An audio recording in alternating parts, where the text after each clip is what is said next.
Bienvenue sur Africa 24 dans cette nouvelle édition du Non-Stop Info. Voici les titres de l'actualité. La première réunion ministérielle des États africains atlantiques, une session qui s'est tenue ce 8 juin au Maroc. Bilan de ce rendez-vous, les États ont adopté la déclaration de Rabat. Le Fonds monétaire international au chevet de la Sierra Leone, le pays va bénéficier d'un appui financier de 20,8 millions de dollars accordés au titre de la facilité élargie de crédit. Et puis, focus sur le projet de la Guézira au Soudan. Laissé à l'abandon, ce vaste projet agricole met en difficulté les agriculteurs qui reprochent à l'État un manque d'investissement. Les détails à suivre dans ce journal. Mais tout d'abord, la mort de 3 gendarmes au Burkina Faso. Ils sont décédés ce jeudi 9 juin lors d'une attaque perpétrée dans la boucle du Moon, située au nord-ouest du pays. La structure Sahel Security évoque une attaque terroriste violente qui a pris pour cible la base de groupes d'action rapide de surveillance et d'intervention de Barani. La même source précise que l'assaut a été repoussé et que 13 assaillants ont été neutralisés. Le Maroc a abrité ce mercredi 8 juin la première réunion ministérielle des États africains atlantiques. Organisée à Rabat, ce rendez-vous a vu la participation d'une vingtaine de pays. À l'issue de cette réunion, les participants ont adopté une déclaration dans laquelle ils s'engagent notamment à poursuivre leurs efforts de coopération avec, par exemple, la tenue d'un dialogue politique et de sécurité. Plus de précisions dans ce reportage de notre correspondant Séverin Ndoukou. La promotion d'une identité africaine atlantique et la défense unilatérale des intérêts stratégiques du continent africain étaient en débat au premier sommet des États africains de l'Atlantique ce 8 juin 2022 à Rabat au Maroc. Organisée à l'initiative du pays hôte, cette rencontre qui a vu la participation de 24 pays de la côte atlantique africaine donne l'occasion de définir une vision commune d'importance vitale pour le développement et l'émancipation du continent. L'importance stratégique de notre espace n'est plus actuelle. Les 23 pays africains atlantiques que nous sommes représentent 46% de la population africaine. Notre espace concentre 75% du PIB du continent. Nos économies réalisent 57% du commerce continental. Notre espace est une aire de mobilité et un lieu de brassage culturel et ethnique. Nos espaces maritimes possèdent d'énormes ressources biologiques et non biologiques.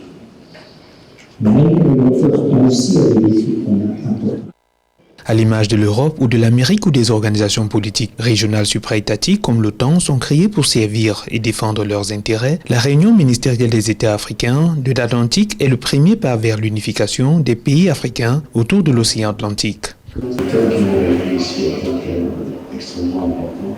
Quand on voit la géopolitique mondiale, tous les pays se sont réunis dans de formes d'organisation, de blocs, d'un continent à l'autre, etc. Mais, comme toujours, c'est les Africains qui semblent être les derniers à se rendre. Être aujourd'hui pays riverain de l'Atlantique, c'est à la fois un atout. Atout parce que si nous sommes venus parlant d'une seule voix, nous sommes dans cette salle, on peut changer les choses. Une initiative que salue l'ensemble des participants qui partagent le même intérêt, celui de tirer davantage de plus-value à l'ouverture sur l'Atlantique pour booster le développement économique à l'heure où 90% des échanges mondiaux se fait par voie maritime. Un financement de 20,8 millions de dollars, c'est le montant débloqué par le Fonds monétaire international en faveur de la Sierra Leone. Un appui financier accordé au titre de la facilité élargie de crédit en vue de renforcer la résilience économique du pays. Après une mission menée au mois de mai sur le territoire sierra-léonais, l'institution avait décrit une situation budgétaire inquiétante en raison du Covid-19 notamment, mais aussi de la guerre en Ukraine. Philomène Thiel.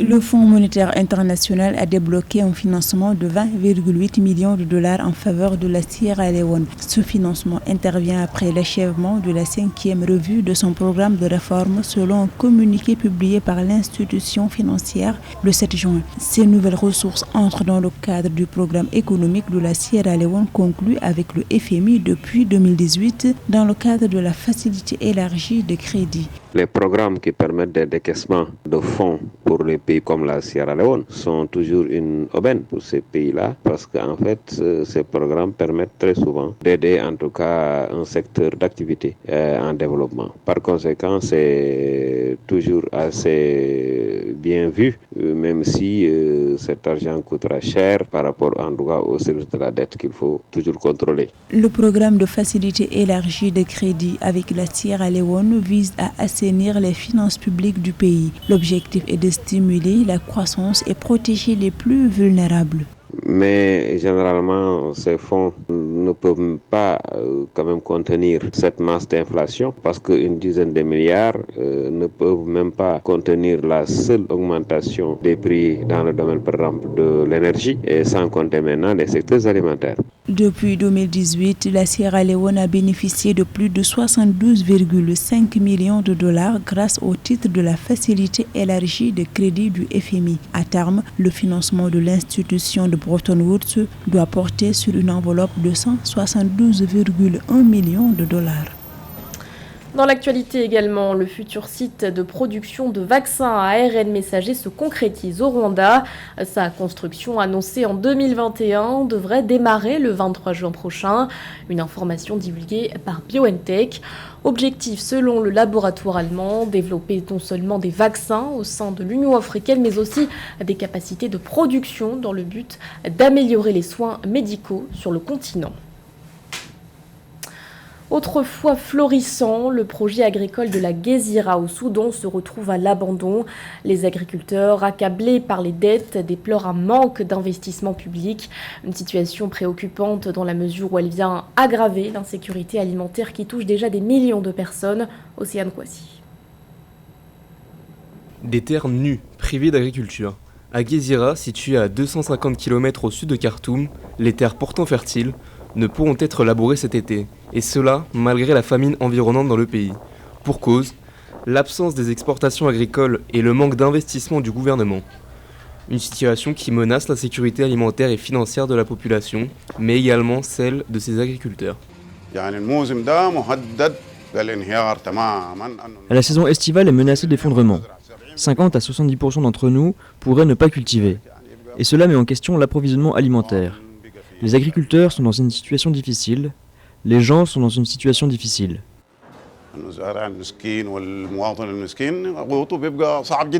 Des enjeux qui ont été aggravés par la flambée des prix du carburant et des produits alimentaires, mais pas seulement.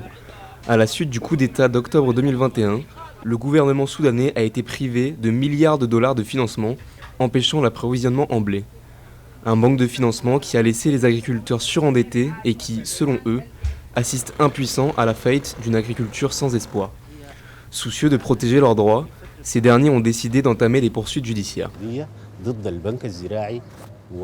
Nous avons parlé à des avocats pour entamer une poursuite judiciaire afin de protéger les droits des agriculteurs. Et nous l'avons fait. Nous avons intenté une action contre la Banque agricole et l'administration du projet. Nous avons envoyé une déclaration demandant à tout agriculteur de demander ses droits et une indemnisation équitable. Malgré les promesses du gouvernement, les agriculteurs soutiennent qu'aucun financement n'est disponible à ce jour. De son côté, le ministère des Finances a déclaré ce mardi 7 juin dans un communiqué s'être engagé à acheter 500 000 tonnes de céréales d'une valeur de 300 millions de dollars. Une situation qui s'inscrit dans un contexte d'insécurité alimentaire. Selon les Nations Unies, la famine devrait toucher 18 millions de Soudanais d'ici cette année. Et c'était un sujet d'Océane Kouassi commenté par Robin Lozano. L'actualité sportive à présent avec un point sur les éliminatoires de la CAN 2023 prévues en Côte d'Ivoire. Et pour en parler, nous recevons sur ce plateau notre journaliste sportif, José Douglas. Bienvenue. Bonjour Kamesh. Certaines équipes disputent déjà le deuxième tour de la compétition et d'autres jouent le premier tour. Est-ce qu'on peut faire le point ? Tout à fait, bien c'est le cas pour le groupe A et le groupe K. Tout d'abord, le groupe A avec Guinée-Bissau qui a battu Sao Tomé et Principe 5-1 et le Nigeria qui bat Sierra Leone 2-1. Au classement, vous le voyez, Guinée-Bissau et le Nigeria sont ex-aequo avec 3 points après cette première journée. Nous enchaînons avec le groupe K et le match Maroc-Afrique du Sud 2-1 et Zimbabwe-Libéria annulé. Rappelons que le Kenya et le Zimbabwe ont été annulés ou plutôt exclus le mois dernier de ces qualifications pour ingérence politique. Vous voyez donc au classement, le Maroc est en tête devant le Libéria. Et dans le cadre de cette compétition, le Burkina Faso fait particulièrement sensation, José, dans le groupe B. Et nous allons voir pourquoi. Regardez, 2 matchs joués et 2 matchs gagnés. Le premier, eh bien, contre le Cap-Vert, 2-0. Et les buts d'Hassan Bandé, 58e minute, d'un superbe but de la tête. Et Dango Ouattara l'a imité à la 88e minute en marquant également de la tête, comprend le gardien capverdien Sixten Moline. Hubert Velud, le nouvel entraîneur des étalons, pouvait laisser éclater sa joie après ça. L'autre match, eh bien, Burkina Faso bat Eswatini 3-1. Donc, l'ouverture du score pour Sabelo Ziniza à la 64e minute de jeu. Et cette démonstration de danse. Puis les étalons ont déroulé avec Dango Ouattara qui marque 2 fois, 69e et 75e. Et puis la vilaine faute de Lindo Tambi Kozi Mukanta lui vaut un carton rouge. Et Stéphane Aziz qui, à la 85e, brisait les espoirs d'Eswatini, qu'on appelle encore le bouclier du roi.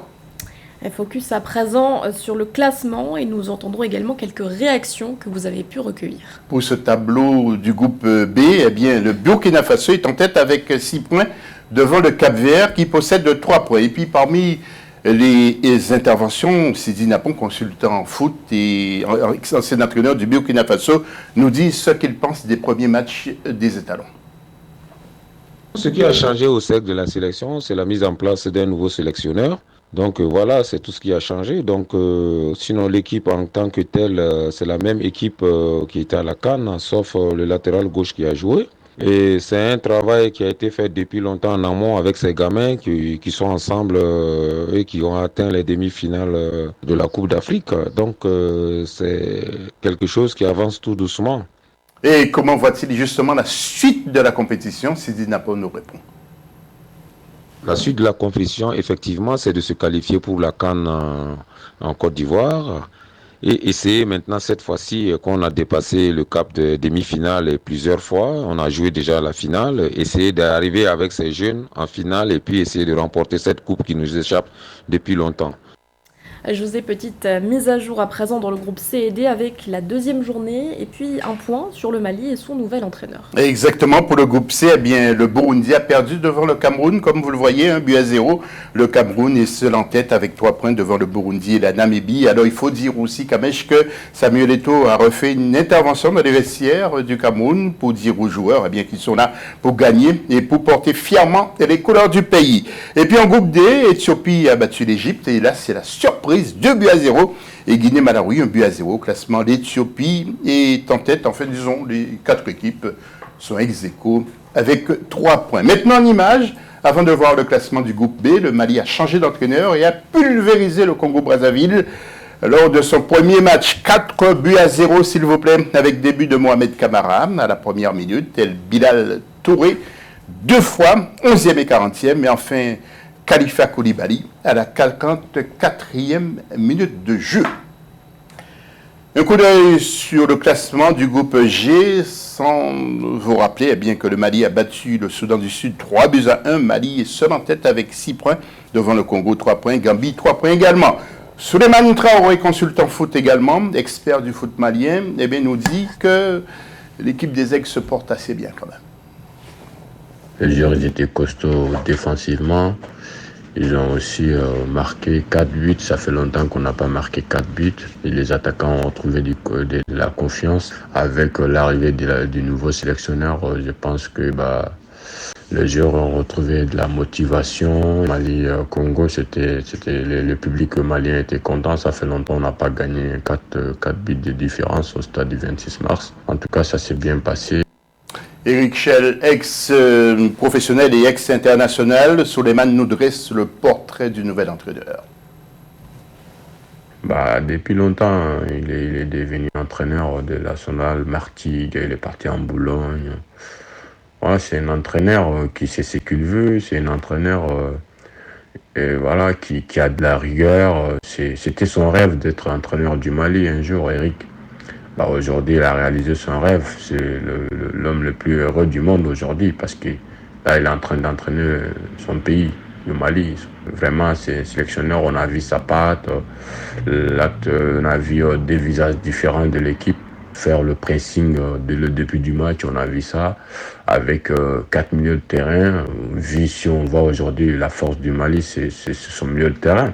Avec Bissouma, Diadé Samasego, Aliou Dieng et Mohamed Kamara, le renouveau du Mali.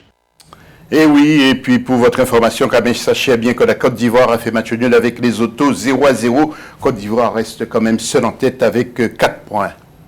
Et quels sont les matchs au programme de ce vendredi, José? Eh bien, il y aura pour le groupe A 2 matchs. Sierra Leone, Guinée-Bissau et Sao Tomé contre le Nigeria. En groupe K, Libéria, Maroc et Afrique du Sud contre le Zimbabwe. Non, Afrique du Sud, Zimbabwe, ça a été annulé parce que Zimbabwe est exclu. En marge de ces qualifications, la CAF est en train de former 23 arbitres africains. Nous aurons l'occasion d'y revenir. Merci beaucoup, José, pour toutes ces précisions. Ce journal a été réalisé par l'ensemble de la rédaction. Merci de votre fidélité. L'actualité continue sur Africa 24.